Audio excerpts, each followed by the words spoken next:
Now on River Region Evening Edition, the Carbondale City Council named an interim city manager today. We have analysis of last night's Democratic presidential debate, and 3 students were shot at a Tennessee university.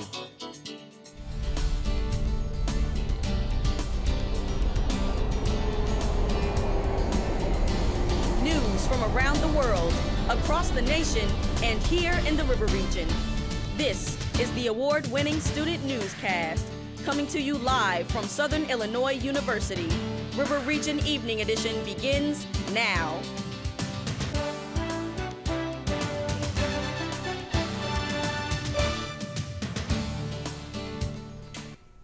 Members of the Carbondale City Council named Gary Williams as the interim city manager today.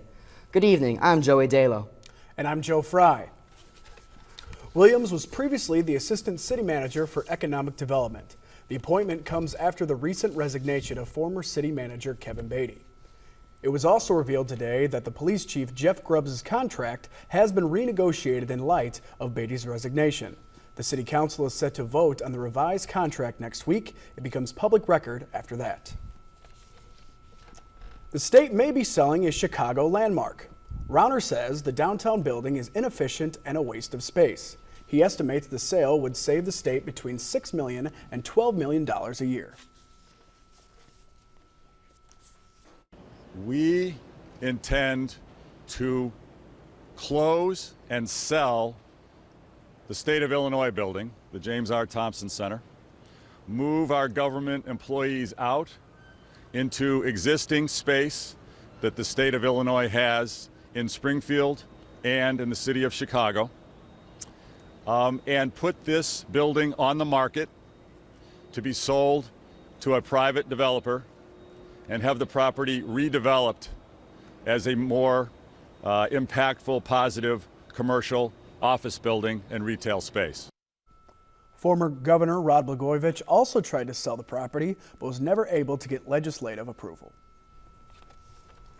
The former Chicago schools chief gave a tearful apology to students and parents for defrauding the district of millions of dollars.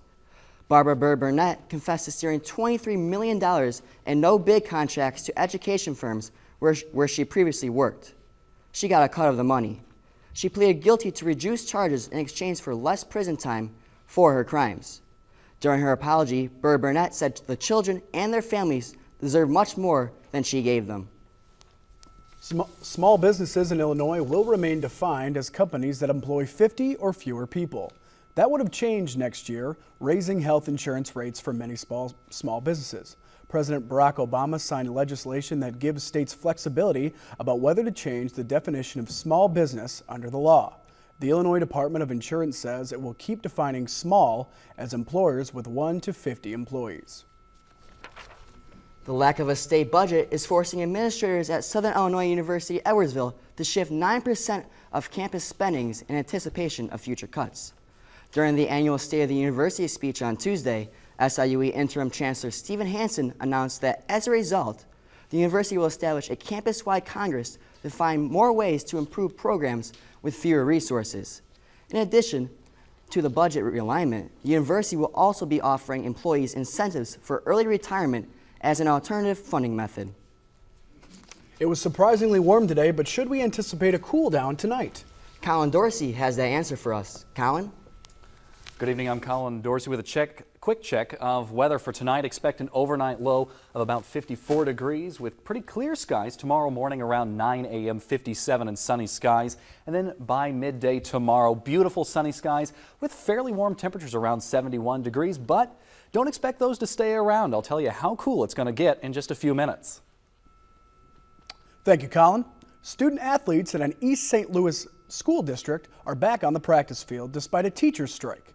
The board has given teams permission to practice during the strike that has canceled classes for 10 days. The local union president says she is happy students can practice, but also says teachers are ready to get back to school as well.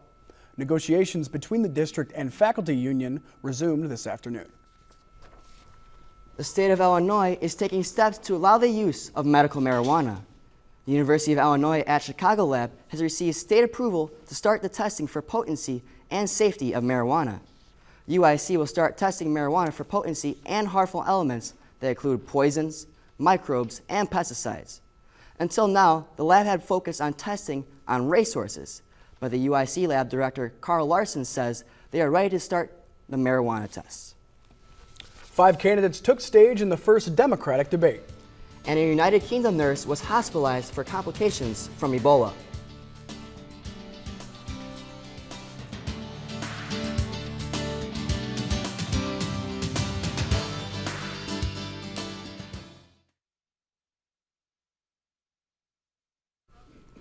Candidates had a chance to draw firm lines on the issues during the first Democratic presidential debate last night on CNN.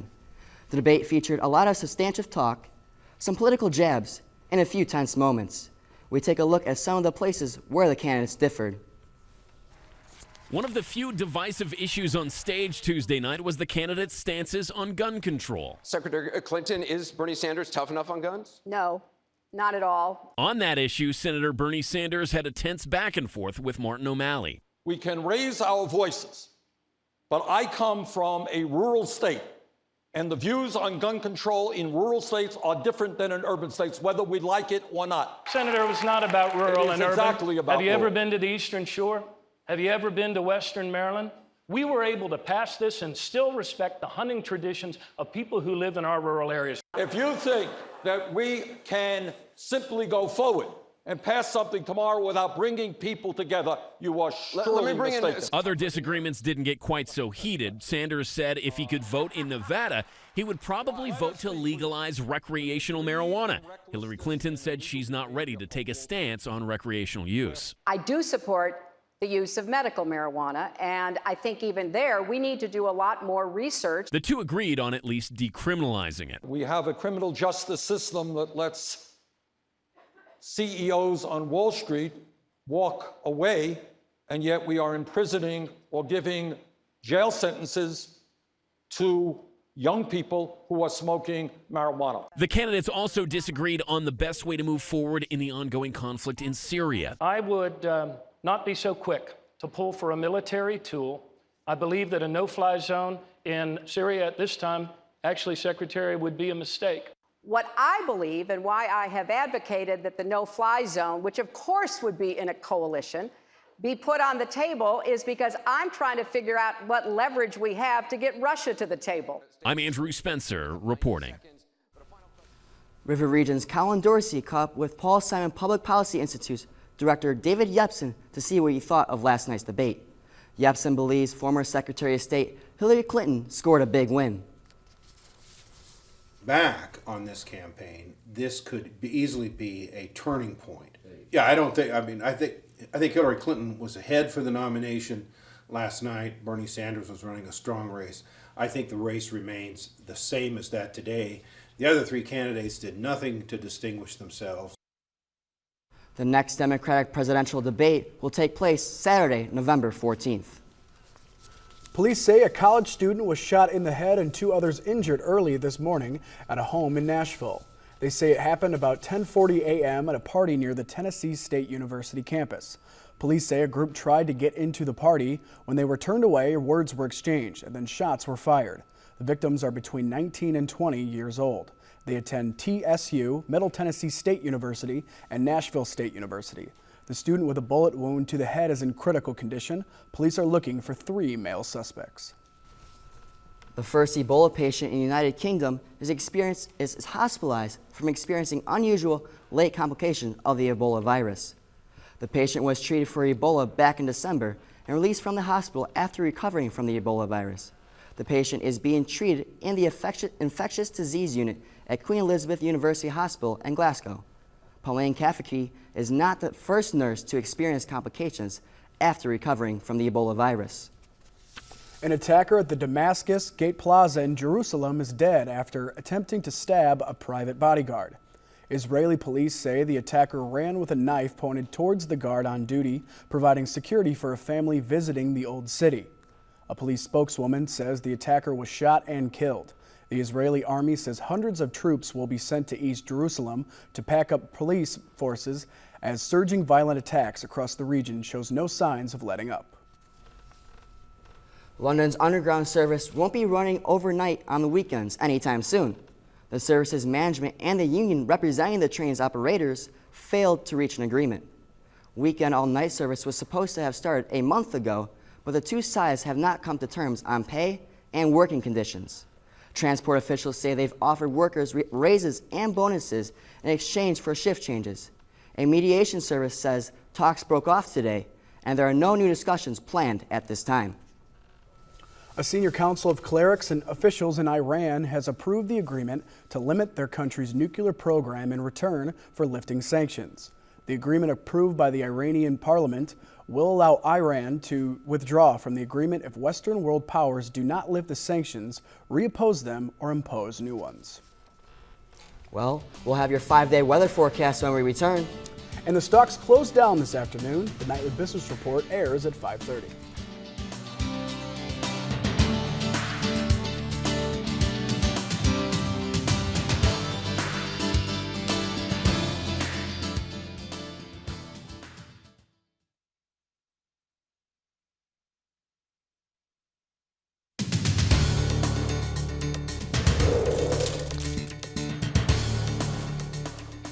Good evening, I'm Colin Dorsey with your River Region weather forecast. Looking here in the days ahead, sunny skies are on their way, but they will bring some cooler temperatures and a slight chance of rain coming along tomorrow night.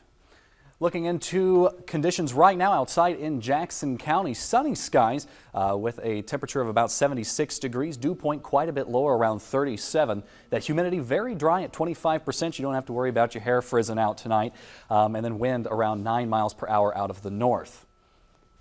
Looking in your almanac, high of 70 degrees. It topped out at 92 back in 1989. Lows of around 41 degrees is your average. 25 was your very chilly low in 1979.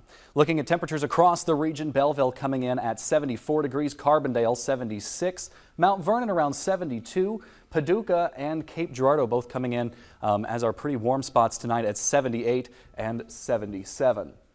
Looking in your surface map, pretty calm conditions out there across the rest of the United States. Most of us engulfed in this very high pressure system, giving us beautiful sunny skies. We do see a little bit of disturbances on into our north and our southern regions, but overall not too bad at all. Looking into that coverage map, we can see what that high pressure system is doing.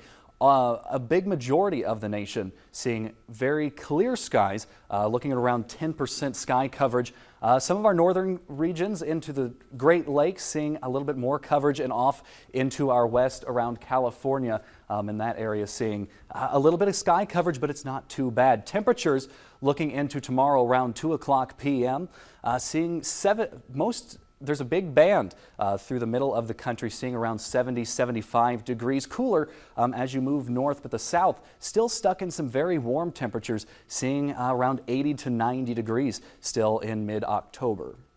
Looking into tonight, very clear skies, light and variable winds with an overnight low of 45 degrees. Sun setting this evening around 6:21. By tomorrow, sunny skies bring in a high of 77 degrees tomorrow. Pretty nice. Winds gusting out of the south up to 7 miles per hour, sun rising at 7:03. Tomorrow night, fairly cool temperatures. 49 is your overnight low with partly cloudy skies, winds out of the north-northwest of 7 miles per hour. And then into your 5-day weather forecast. Looking at tomorrow, once again at tomorrow night, sun setting at 6:20. Into your 5-day weather forecast, we do have a 20% chance of rain, with an overnight low of 49 degrees tomorrow night. But then by Friday, 65 is your high, 57 on Saturday. Saturday night is what we do need to look out for. 33, bringing the potential for our first frost of the season, but overall not too bad in the days ahead. So no more 80-degree days, but still look like it's going to be very nice over the weekend. Not in the near future. The sweaters might be coming out of the closet. All right, thank you, Colin. The Saluki football team is riding a huge wave of momentum. And one Saluki alumnus that turned pro came for a visit. Zach Thomas has more with sports. Thanks, guys. The swimming and diving team brought home a mass of awards courtesy of the MVC this week. And the Cubs are moving on to the NLCS. Could this actually be their year? All that and more coming up on River Region Sports.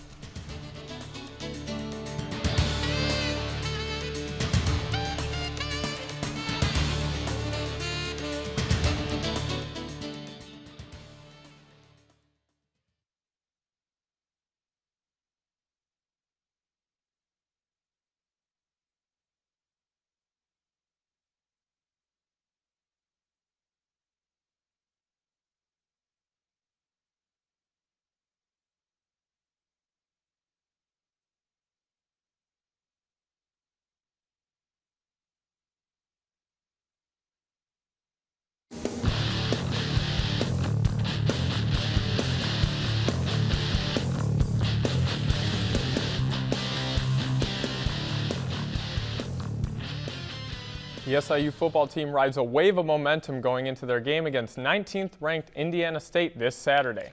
The Salukis thrashed Missouri State 73-26 last Saturday, setting the record for most points scored at Saluki Stadium. The Dogs scored 10 touchdowns and gathered 673 total yards, third most all-time in a single game in school history. Head coach Dale Lennon says that the underclassmen on the team are improving, but they are still learning. I really like the young talent that we have in this program. They're capable of the big plays, but they're still learning also, and they're going to be learning what the Missouri Valley is, and it's the wear and tear that it will take on your body and just with the mental preparation. The Salukis are on the road to Terre Haute this Saturday for a 2 p.m. matchup against the Sycamores. Both teams are 1-1 in MVFC play this season. And the Salukis had a good omen heading into their bashing of Missouri State. SIU alumnus Michael Pruitt made his return to Carbondale during his NFL bye week. Pruitt is the current backup tight end of the Minnesota Vikings behind starter Kyle Rudolph. The St. Louis native finished his Saluki career as one of the best tight ends in conference history. He holds MVFC records in receptions, receiving yards, and touchdowns by a tight end. The team, I mean, it's still a lot of guys I played with on this team, and, you know, these guys are like brothers to me. And coming back to SIU is just a great feeling to, you know, be back where so many memories are and, you know, show up and support the team. Pruitt returns to action this Sunday as the 2-2 Vikings take on the 1-4 Kansas City Chiefs in Minneapolis. Kickoff is at noon from TCF Bank Stadium. The fall campaign is over for the Saluki women's golf team, but they didn't cool down with the season. SIU finished third at the Lady Red Wolves Classic behind host team Arkansas State and William Woods University. Christy Yang finished the highest among Saluki golfers, placing fifth with a 225 three-round score. Hannah Netasinga and Sung Young Jung finished tied for sixth with a 228, as well as Alice Ho, who competed individually. SIU returns to action on February 12th at the Eagle Invitational. The SIU football team has the SIU softball team has the fourth best grade point average nationwide among all of Division I softball. The team posted a 3.691 GPA for the 2014-2015 academic year. SIU has been nationally ranked in the top 10 GPAs 11 out of the last 15 years. Three Salukis, Kelsey Gonzalez, Kaylin Harker, and Alyssa Wunderlich, finished the year with a perfect 4.0. 11 Salukis were honored with All-America Scholar Athlete Awards. The SIU softball returns to action in the spring. And SIU has hired a former Saluki athlete to become a development officer for Saluki Athletics. Former SIU football player Jason Fairfield has been named the new Assistant Athletic Director of Operations. Fairfield was a wide receiver for the team in the late 90s while earning his bachelor's degree in education in 1997. Fairfield recently served as Illinois State's Director of Development, helping the Redbirds gain renovations to their football stadium and other facilities. The SIU women's swimming and diving team swept the weekly awards in the conference. Bryn Hanley was named MVC Swimmer of the Week for her record-breaking performance at Missouri State. The sophomore swimmer took first place in the 200 and 500-yard freestyles, as well as first in the 400-yard relay. Hanley also earned MVC Scholar Athlete of the Week honors. On the diving end, Saluki standout Sherry Zhang was awarded with the MVC Diver of the Week award for the second week in a row. Zhang brought home all the hardware, taking first in both the 1 and 3 meter dives. The Saluki swimming and diving team's next meet is on Halloween at home. The Chicago Cubs are heading to the National League Championship Series for the first time since 2003. This trip comes on the heels of a 6-4 victory over the St. Louis Cardinals to take the NLDS 3-1. The Cubs head to the next round of the playoffs behind 10 series home runs against the Redbirds and the support from the Wrigley faithful. Cubs manager Joe Madden and Cardinals manager Mike Matheny both shared their thoughts on the series. It doesn't always matter how it's perceived by everybody else. When you can look around the room with the people you've been locked arms with all year and you can nod and say, hey, you know, you did your part, I did mine, and I'd go to battle with you any day, and that's exactly what you're saying in that room right now. In the beginning of the year, they had us late a lot of games, and I thought they were out-experiencing us early in the season. We'd have leads. They don't quit, man. That team does not quit. They got a bunch of pros over there, and they're used to winning. You definitely want to see progress by the end, and we did. play the winner of the series between the New York Mets and the Los Angeles Dodgers in the NLCS. So, Zach, who do you got taking on those streaking Cubbies? I like the Dodgers. I think their pitching's got more than enough talent to support them through the playoffs. Thank you, Zach. Thank you. We have some changes coming in our weather. We'll check your 5-day forecast. And find out why today is the sweetest day of the year.